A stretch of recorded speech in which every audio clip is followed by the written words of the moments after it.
consciência, esposa, mãe de 3. Que satisfação, Betânia. Seja bem-vinda, Betânia. Olha, eu estava aguardando, ansiosa para esse momento, principalmente pela relevância desse tema.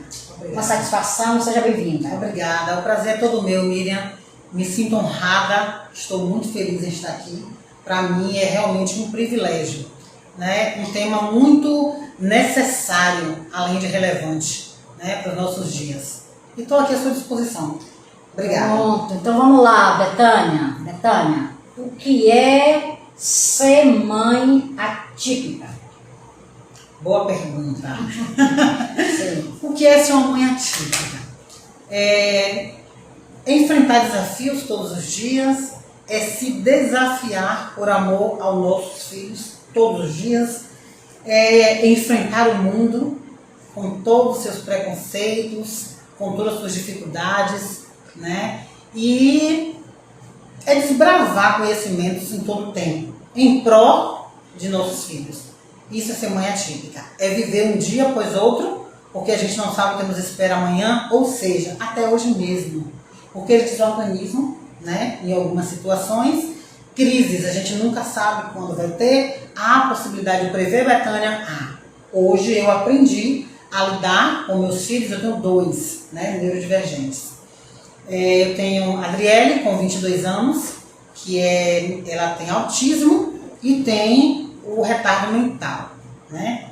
E tem o Emanuel, com 6 anos, ele tem autismo com TDAH, porque normalmente vem a comorbidade junto, né? O autismo, ele normalmente não vem só, ele traz uma outra comorbidade. E os meus 2 têm essas comorbidades.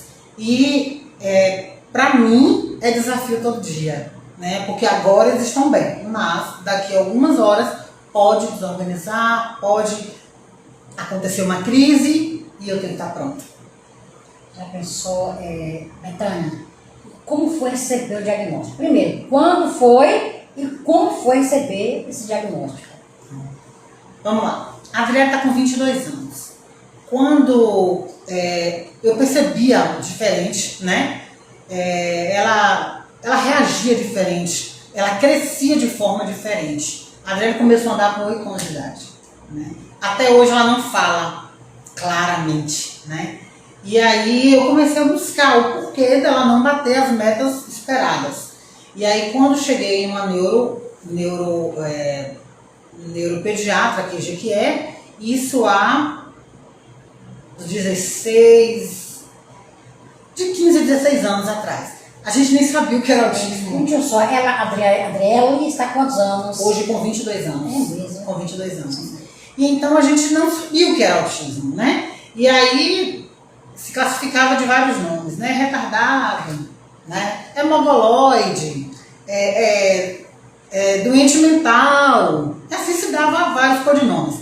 E foi quando eu encontrei a doutora Julieta, que eu tenho uma gratidão imensa, por isso eu falo o nome dela, doutora Julieta. Ela foi quem me ajudou a descobrir o autismo em Adriele. Tardio, mas foi quem me ajudou. E daí, nós descobrimos o autismo em Adriele, ela tinha isso aí, 16 anos, de 15 a 16 anos também, né? A gente, até chegar aí foi muita quebra de cabeça, muito choro, muitas lágrimas, questionamentos demais, muitos preconceitos, muitos nãos, né? E aí veio Emanuel agora, há 6 anos atrás, com algumas indicações, que aí, pela vivência com a Adriele, eu já tinha despertar, tem alguma coisa errada. E quando ele nasceu, é incrível. Mas no dia que ele nasceu, eu percebi que ele era diferente. Olha, olhar diferenciado justamente por conta da vivência. Emanuel, Miriam, chorou 24 horas praticamente. Ele saiu da barriga chorando e chorou por 24 horas. E ninguém entendia. Eu também não entendia.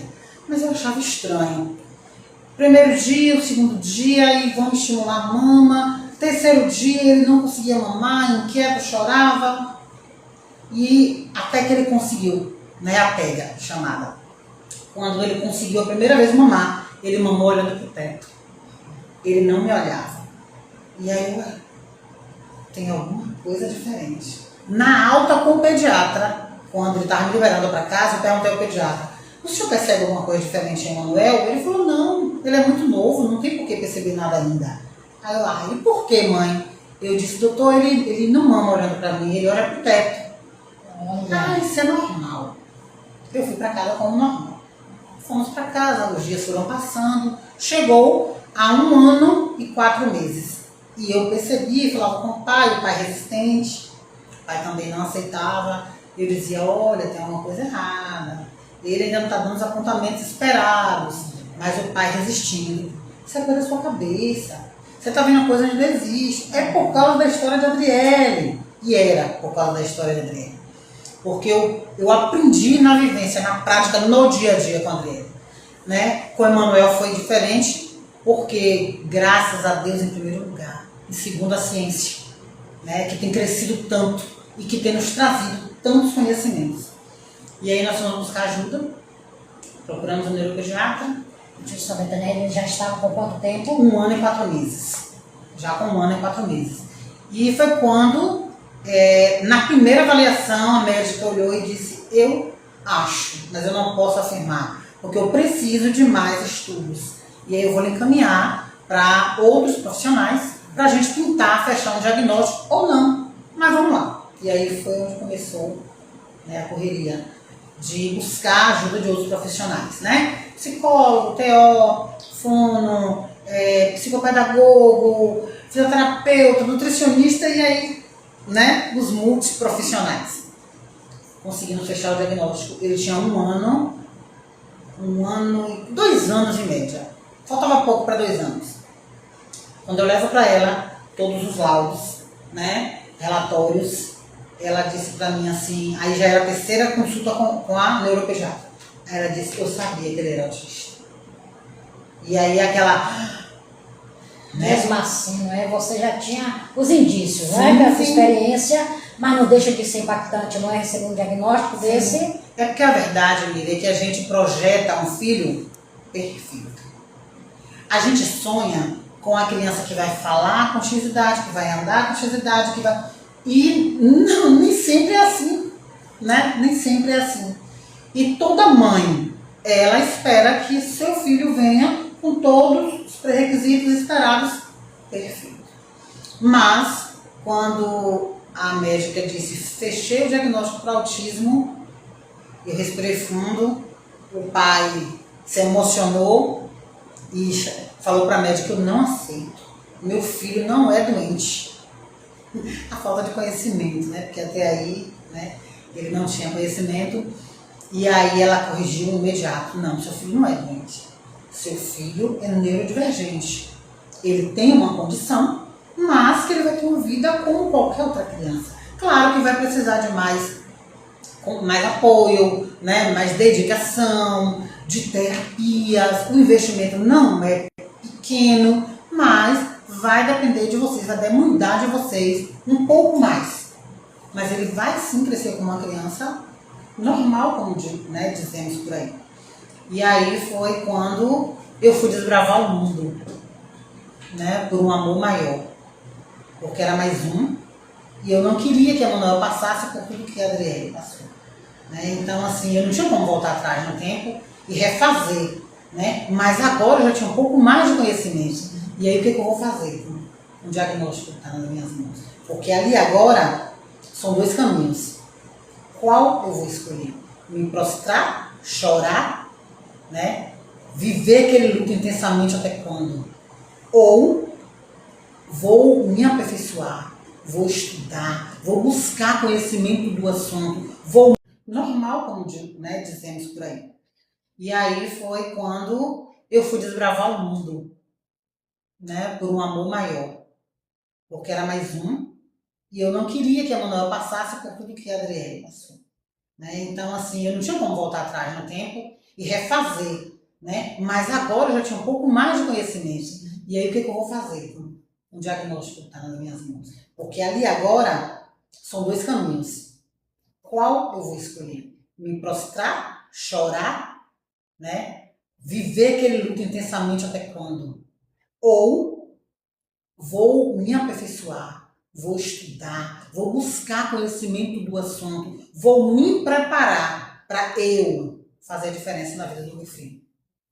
Betânia, eu observei que você hoje é uma profissional psicanalista, você é uma consteladora sistêmica familiar, é PNL, todos esses caminhos você foi buscando, acredito que para te dar suporte, não é? Com certeza. Te instrumentalizar para que você pudesse estar contribuindo com o melhor bem-estar para os seus filhos, né? Tem contribuído a psicanálise, esses caminhos? Muito, muito, muito. O conhecimento liberta de fato, né?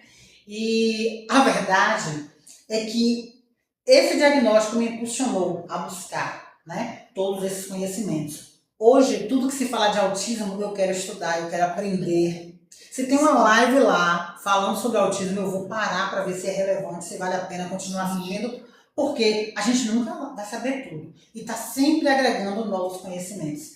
Né? Então, assim, toda vez que eu ouço falar que tem alguém falando sobre o tema, eu me interesso por ele. Porque eu quero aprender mais, eu quero saber mais, eu quero estar pronta para estar ao lado do meu filho. E eu tenho uma fala. Sim. Já se tornou repetitiva, mas eu continuo repetindo. Os meus filhos vão ser quem eles quiserem ser. Maravilha. Então, o que depender de mim, eu vou desbravar o mundo para eles serem quem eles quiserem ser.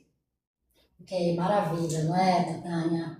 Essa conscientização lhe ajuda a manter-se íntegra, não é? Mentalmente, fisicamente, emocionalmente, não é verdade? E também a contribuir de uma forma mais significativa com seus filhos, né? Com certeza. Olha bem, o que é que você considera como maior desafios em relação a ser mãe atípica? Quais os maiores desafios?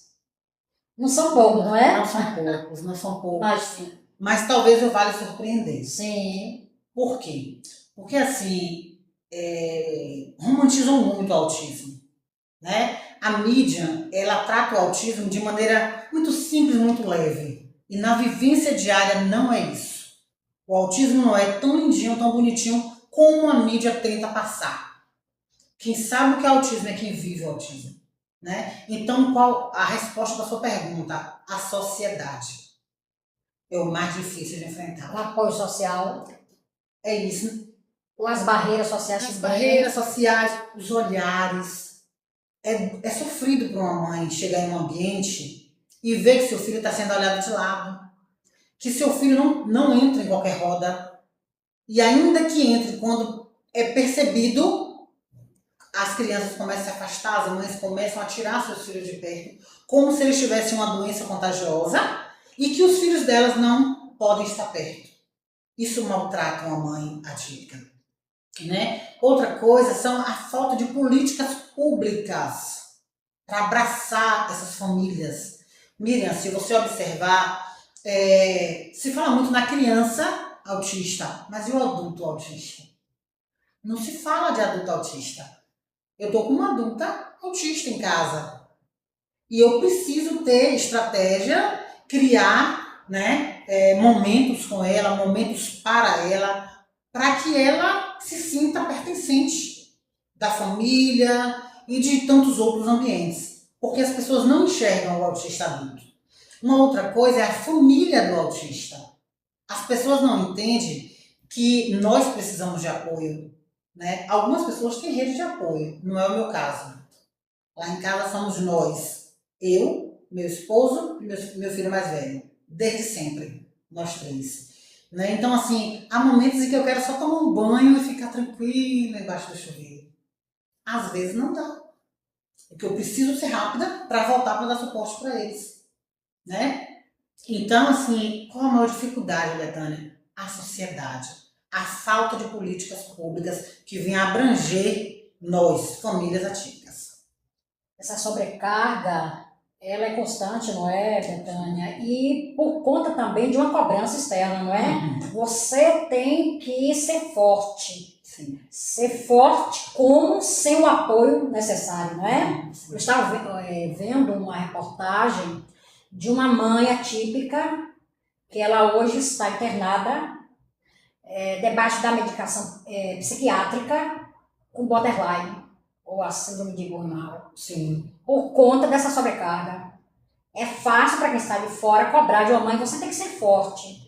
E quando a mãe, ela tenta ser forte justamente para corresponder à expectativa da sociedade, e ela não vai conseguir, em algum momento ela vai desabar, não é? Sem o apoio que ela precisa, ela vai desabar. Ela vai tentar realmente ser forte para corresponder, mas vai chegar um momento que ela não vai corresponder, porque ela não, sozinha, ela não vai dar conta. E quando ela não dá conta? O que fazer? Ou então, quando ela chegar a não dar conta dessa demanda, quem que vai dar? Sim. Não é? Sim. Porque pode faltar o apoio agora, mas ela sozinha, em um dado momento, ela não vai conseguir levar a sua missão à frente, não é isso? Sim, sim. Como ela mesma gostaria, quer dizer, a pessoa com o maior desejo de que a coisa aconteça é a mãe atípica, né? Sim. Mas ela vai, em um dado momento, não conseguir corresponder. E quando ela não corresponder, não é? Sim, sim. Miriam, há algum tempo, eu não sei falar exatamente quanto tempo, alguns estudiosos de Harvard trouxeram uma matéria falando sobre a mãe, a família atípica, pai e mãe atípica. Você sabia que nós somos considerados, aos soldados, quando volta da guerra, o nível de estresse de um pai e de uma mãe atípica é considerado de um soldado que volta da guerra. Porque a gente vive em constante estresse, em constante medo, em constante em alerta em todo o tempo, né? Então, assim, aí você me pergunta o que fazer com isso, Betânia? O que fazer com isso? O que fazer com isso? Eu, Betânia, vou responder por mim. Minhas terapias estão em dias. Não abro mão das minhas terapias. Sim. Porque é lá que eu vou sangrar. É pro meu terapeuta, pro meu psicanalista que eu vou jogar minha alma. É para ele que eu digo, eu não tô aguentando mais, me ajuda. O que fazer agora?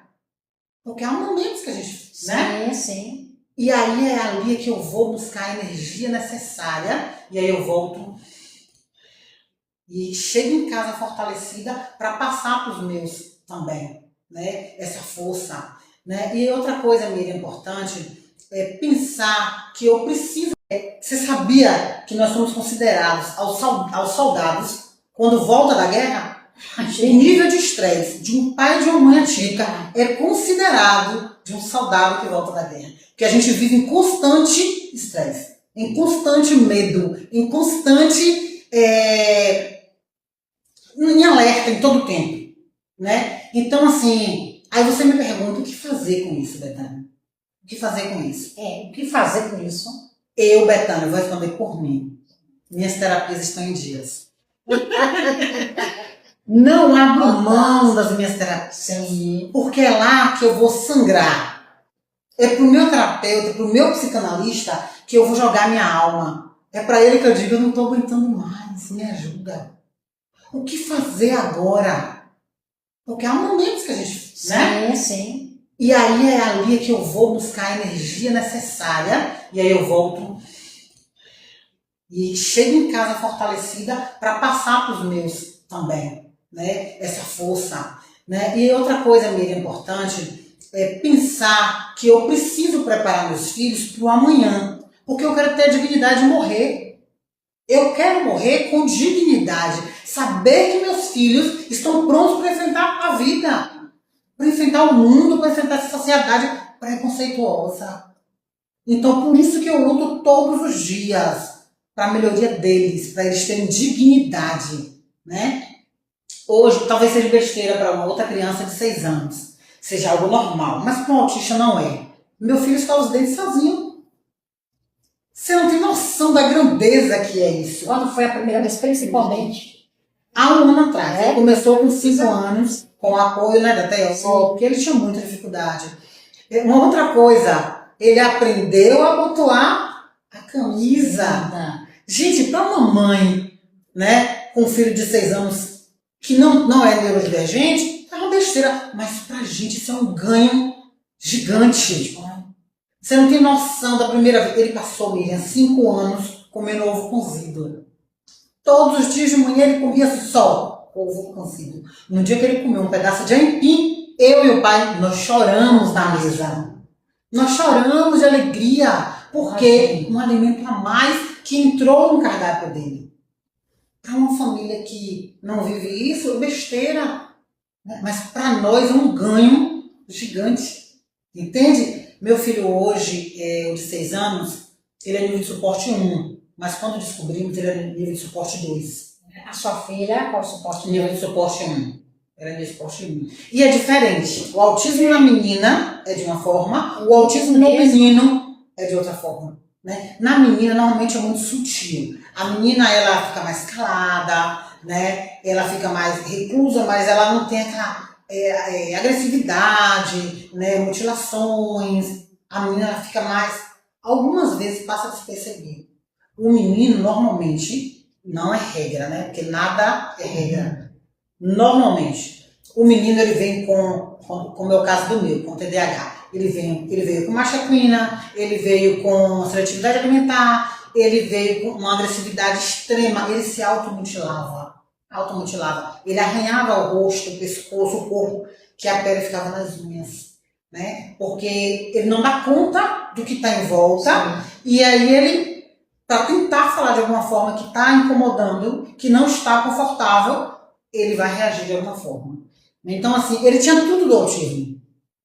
Antes de fechar o diagnóstico, ele tinha tudo do autismo. Colalia, tudo que a gente falava, ele tentava repetir. E aí, graças a Deus, com as terapias, com os investimentos, ele melhorou muito, muito. Prova é que caiu o nível de suporte dele, que era 2, passou para 1. É fácil, Betânia? Ainda não, mas o avanço já foi gigantesco. Maravilha. Betânia, eu gostaria justamente que você falasse isso para as mães, porque existem mães que elas recebem diagnóstico e até acreditam que ali é uma sentença para o resto da vida. Qualquer investimento não será benéfico, não é? Não vai favorecer um desenvolvimento melhor. Eu já recebi mães que elas não acreditavam nessa possibilidade de mudar, não é? De melhorar a condição de vida daquele filho. É tanto assim que tem uma que ela, numa ocasião, ela falou minha filha tem 10 anos. E você não correu atrás? Ah, não, pra quê? Não é? Pra quê? Como se essas redes de apoio, todo esse apoio que se recebe através de técnicas, de metodologias, não viesse a favorecer. Você considera que favorece? Eu sei que você sabe disso. Você poderia falar isso também? Sim. Eu sou prova disso, né? As intervenções salvam vidas. Porque, assim, quanto antes se descobre, quanto antes se fecha o diagnóstico e busca, né, essas intervenções, mais rápido você vai ver a melhora no seu filho. Porque quanto mais novo a criança está, mais fácil dele aprender, de aceitar, né? E de ir aplicando e replicando também. Então, assim, não existe cura. Não existe a cura para o autismo, para o TDAH, né? Não existe a cura para o neurodivergente. Mas existe a melhoria, né? Existe as possibilidades de, como hoje. Hoje a Manuel botou a camisa. Se eu não tivesse ido em busca disso, ele iria aprender? Eu iria passar minha vida botando a camisa para ele. Eu iria passar a vida escovando os dentes. Miriam, a gente ficava 1 hora treinando a escovação. Tu não perdia paciência não, Betânia? Às vezes eu perdia, mas eu respirava. Uma hora ele vai conseguir. Chegou a hora, ele conseguiu. Então, vou repetir. Não existe cura, mas existe a melhora. E isso faz bem para eles em primeiro lugar e depois para nós enquanto família. Né? Porque eles vão ter condição de poder ir no banheiro sozinhos, de sentir fome, ir lá na fruteira, na geladeira, no armário, pegar o que eles querem para poder comer. Imagina uma criança totalmente dependente de outro, de um cuidador. Né? É por isso que eu digo que eu quero dar a eles essa mobilidade, nessa condição de poder fazer por eles mesmos. Porque amanhã eu não vou estar mais aqui. Será que vai ter alguém que vai querer assumir o meu lugar? Muito difícil.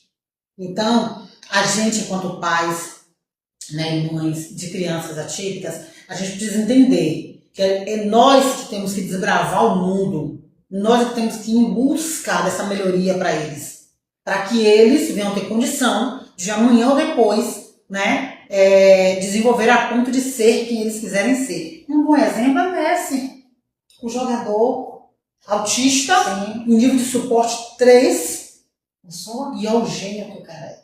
E tantos outros, né, que nós poderíamos dar aqui de exemplo. Então há possibilidade, há sim a chance de uma grande melhoria. Certo. Também outra questão interessante, o que me chama bastante atenção é alguns pais, eles não aceitam o diagnóstico.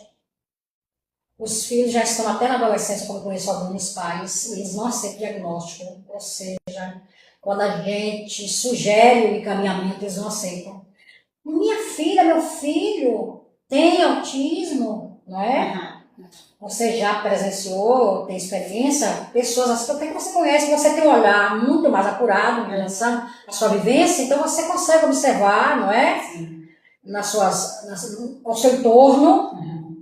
Você já se deparou com pais que não aceitam o diagnóstico dos filhos? Muitos, infelizmente. E muitos só. E o agravante é que eles não, por conta de não aceitarem esse diagnóstico, não aceitam ir buscar, não é, realmente o diagnóstico.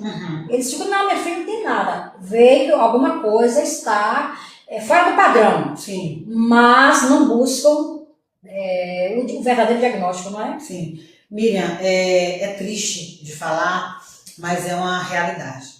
Nós temos muitos casos de mães abandonadas pelos maridos, pelos pais das crianças atípicas, Sim. por falta de Sim. amor, de compaixão, de responsabilidade. Responsabilidade. Quando o diagnóstico chega, uma boa parte